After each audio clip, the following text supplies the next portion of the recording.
বরিশাল ৫ আসনে আসন্ন ত্রয়োদশ জাতীয় সংসদ নির্বাচনে ইসলামী আন্দোলন বাংলাদেশ মনোনীত সংসদ সদস্য প্রার্থী মুফতি সৈয়দ মোহাম্মদ ফয়জুল করিম শাহেক চরমোনাইর পক্ষে হাত পাখার গণসংযোগ করেন ১৬ নং ওয়ার্ডের নেতাকর্মীরা। আসসালামু আলাইকুম। আপনারা দেখলেন আমরা ১৬ নম্বর ওয়ার্ডে প্রাণ কম্পাউন্ড মসজিদে নামাজ আদায় করার পরে সেখানে মুসল্লিদের সাথে আমরা গণসংযোগ করেছি হাত পাখা প্রতীকের মুফতি ফয়জুল করিম হুজুরের জন্য। আসলে আমরা একজন ভালো মানুষ, একজন ন্যায়বান, একজন আলেম মানুষকে সংসদে পাঠাতে চাই।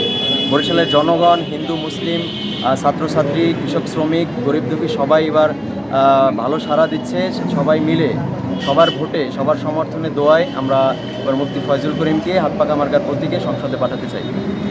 বার্তা দিতে চাই যে আমরা বারবার একই প্রার্থীকে বরিশালে আমরা দেখেছি, এবার নতুন কিছু দেখতে চাই, নতুন কোনো কিছু সংযোজন করতে চাই।